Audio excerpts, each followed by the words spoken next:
तो आज हम क्लास 10th की वर्कशीट 69 करेंगे और ये आपके चैप्टर 8 से रिलेटेड है, जिसका नाम है जीव जनन कैसे करते हैं।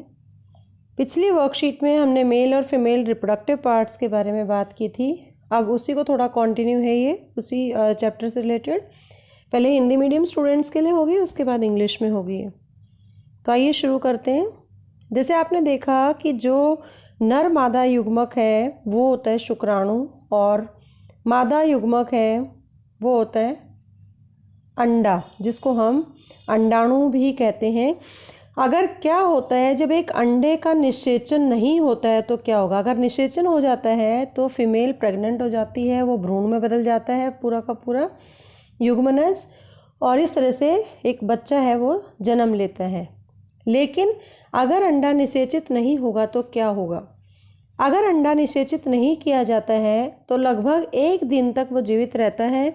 अंडाशय हर महीने एक अंडाणु उत्पन्न करता है, ये जो अंडाशय है। और निषेचित अंडाणु प्राप्त करने के लिए जो गर्भाशय होता है वो हमेशा रेडी हो जाता है, खुद को तैयार कर लेता है। भ्रूण को पोषण देने के लिए इसकी जो परत है वो मोटी और स्पंजी हो जाती है, ये वाली परत जो अंदर वाली है। यदि अंडे का निषेचन नहीं होता है तो यही जो परत है उसकी अब आवश्यकता नहीं होती और ये अस्तर धीरे धीरे टूटना शुरू कर देता है, यानी योनि से रक्त के रूप में या श्लेष्मा के रूप में हमारे शरीर से बाहर निकल जाता है योनि से। और ये चक्र महिलाओं के अंदर 28 दिनों में एक बार होता है, और जो कि मासिक धर्म के रूप में जाना जाता है। तो ये था कि जब अंडा निषेचन ना हो तो मेंस्ट्रुएशन पीरियड होता है। अब आता है कि यौन संचरित रोग कौन कौन से होते हैं। सबसे पहला है STD, सेक्सुअली ट्रांसमिटेड डिजीज या यौन संचारित रोग। तो उचित देखभाल के बिना जो STD होने का खतरा होता है उसका कारण है, सबसे पहले कुछ रोग है, जैसे रोग जीवाणु के कारण होने वाले कुछ रोगों के नाम है सिफिलिस, गोनोरिया, और कवक से होने वाले रोग का नाम है मस्से। असाध्य रोग जो होते हैं वो है HIV। HIV की पूरा जो नाम है वो है ह्यूमन इम्यूनो डेफिशिएंसी वायरस, और ये HIV वायरस के कारण एड्स है वो होता है। एड्स का पूरा नाम है, कई बार फुल फॉर्म भी पूछ लेते हैं। एड्स होता है एक्वायर्ड इम्यूनो डेफिशिएंसी और सिंड्रोम, ये इसकी फुल फॉर्म है। तो इस तरीके से आपको ध्यान रखना है ये।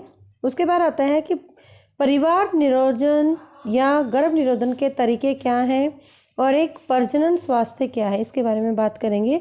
तो परिवार नियोजन मतलब फैमिली प्लानिंग, और माना कि किसी को बच्चे पैदा नहीं करने, अपनी फैमिली प्लान हो चुकी है उनकी, तो गर्भ निरोधन के तरीके क्या हैं। सबसे पहला होता है यांत्रिक बाधा। ये बीच में एक बाधा के माध्यम से जो शुक्राणु और अंडाणु का मिलन होता है फैलोपियन ट्यूब में, उनको रोकता है, और वो तरीके होते हैं कंडोम या योनि वॉल्ट लगा होता है। दूसरा होता है रासायनिक विधियां होती हैं। ये विधियां शरीर के हार्मोनल संतुलन को बदलकर कार्य करती हैं, और जो अंडाणु है अंडाशय से निर्मुक्त नहीं होता, इसलिए निषेचन भी नहीं होगा फैलोपियन ट्यूब में। इसलिए कुछ मौखिक गोलियां होती हैं, जैसे ओरल कॉन्ट्रासेप्टिव है, या त्वचा के नीचे इंजेक्शन लेकर किया जाता है। हालांकि लंबे समय तक अगर इस तरीके का सेवन करें तो सेहत पर बहुत ही बुरा प्रभाव पड़ता है। इसमें बहुत सारी गोलियां हैं, जैसे सहेली आपने सुना होगा, आई पिल है, ये सारी गोलियां गर्भ निरोधक के तरीके हैं। नेक्स्ट आता है intra uterine device, IUD, intra uterine और डिवाइस। इन उपकरणों का डॉक्टर द्वारा महिलाओं के शरीर में अंदर डाला जाता है, यह उपकरण, जिससे अंडे के साथ शुक्राणु का मिलना भी बंद हो जाता है, और उसमें आता है कॉपर टी। नेक्स्ट आता है सर्जिकल तरीका, मतलब सर्जरी करके। अगर इस प्रक्रिया में एक मामूली सी सर्जरी होती है जिसमें से युग्मक जो होते हैं, जो शुक्राणु अंडाणु, उनका परिवहन बंद हो जाता है। पुरुषों में जो ऑपरेशन होता है वो शुक्र वाहिनी को काट कर बांध दिया जाता है, और इसको नसबंदी भी कहते हैं। महिलाओं में जो अंडवाहिका है, जिसको मैं बार बार फैलोपियन ट्यूब बोल रही हूँ, उसको काट कर बांध दिया जाता है, और इस प्रक्रिया को महिला नसबंदी कहा जाता है। ये जो शुक्राणु है इसको काटा जाता है फीमेल में, जिसको पुरुष नसबंदी कहते हैं, और ये अंडवाहिका है जिसको दोनों तरफ से कट करके, ताकि अंडाणु है वो अंडाशय से ना आए, और इसको काट कर बांधा जाता है, इसको महिला नसबंदी कहा जाता है। अब आता है प्रजनन स्वास्थ्य की ज़रूरत क्या है। ये ध्यान दिया जाना चाहिए कि स्वच्छता और स्वस्थ यौन इन प्रथाओं को बनाए रखने के लिए किसी भी व्यक्ति का प्रजनन स्वास्थ्य न केवल एक व्यक्ति के लिए बल्कि पूरे राष्ट्र के लिए जरूरी है। प्रजनन एक अन्य मुख्य पहलू विशेष रूप से भारत जैसे देश के लिए जनसंख्या वृद्धि है, क्योंकि यहाँ पर संसाधनों की उपलब्धता के लिए भी गंभीर खतरा है, जिससे जीवन स्तर खराब हो रहा है। यानी पॉपुलेशन कंट्रोल होना बहुत ज़रूरी है, इसलिए प्रजनन स्वास्थ्य का भी ज़रूरी है। तो इसमें कुछ चीज़ें ऐसे हैं, इसमें क्वेश्चंस हैं, 6 क्वेश्चंस हैं। इनको आप इस वर्कशीट के आधार पर अपनी नोटबुक में करेंगे।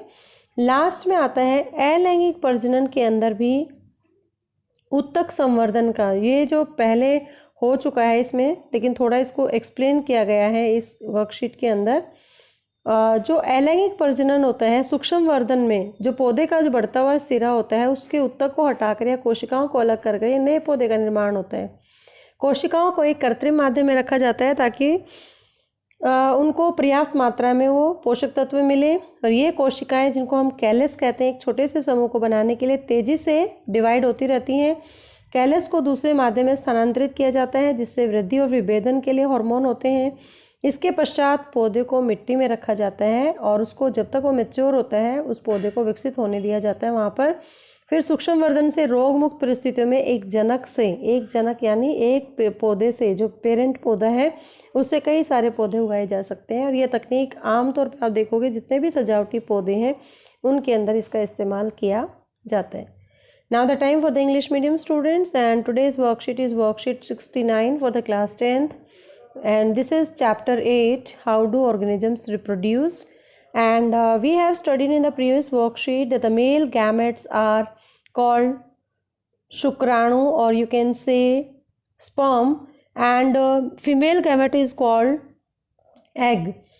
And when egg and sperm combine together they form fertilization. But what happens when the egg is not fertilized? If egg is not fertilized, it lives for a day only, and since the ovary releases one egg every month, the uterus also prepares itself for every month to receive a fertilized egg, and its lining becomes thick and spongy for nourishing the embryo. And in this case, egg is not fertilized, so the lining is not needed anymore. So the lining slowly breaks down and it comes out through the vagina as blood and mucus, and this cycle takes place every 28 days, about a month, and it is known as menstruation. Now, what kind of the sexually transmitted disease that you have heard or you have read in their NCERT book or some from other sources? So sexually transmitted diseases are first one is which are curable or which are not curable. Which are curable, like syphilis and gonorrhea, that are caused by bacteria, and the warts caused by the fungi. Non-curable like AIDS. What is the full form? AIDS, acquired immunodeficiency syndrome, which was caused by the HIV virus. And what is the full form of HIV? H means human, I means immunodeficiency, and V means virus. So always remember the full form of AIDS and HIV. Now next is family planning and method of contraception. First one is the mechanical barrier. These prevent the physical meeting of the sperm and egg. This is the male gamete and this is the female gamete, and there are some barrier in between them, so they never meet with each other, and so it is called mechanical barrier. And example of the mechanical barrier, condom and vaginal walls.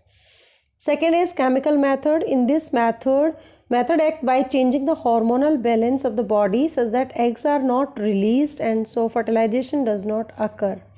And this is done by taking the oral pills, oral contraceptive OCs, or injections under skin.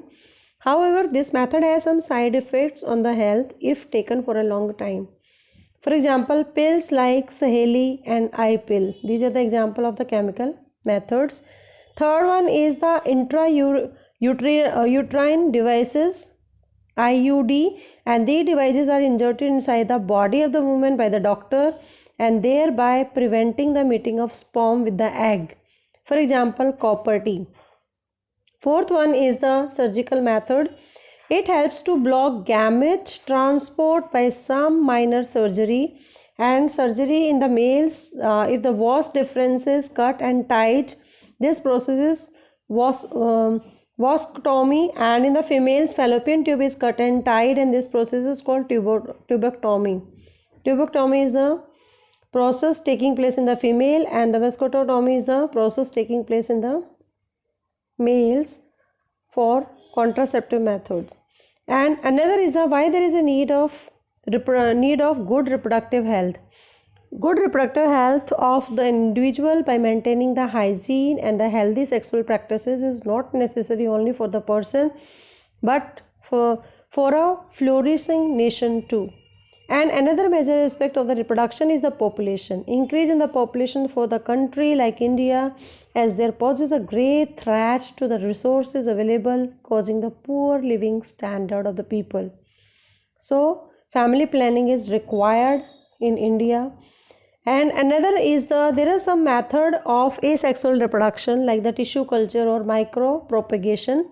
In the tissue culture, new plants are grown by removing tissues or separating the cells from the growing tips of the plant, and these cells are placed in the artificial medium. When they divided further rapidly to form the small group of the cell called callus, and the callus is transformed into another medium containing hormones for the growth and differentiation, and the platelets are then placed in the soil so that they can grow into mature plants. And using the tissue culture, many plants can be grown from one parent in disease-free conditions, and this technique is commonly used for the ornamental plants. Now, on the basis of the worksheet, you have to do all 6 questions in your notebook. Keep watching Super Vigyan. Thank you so much.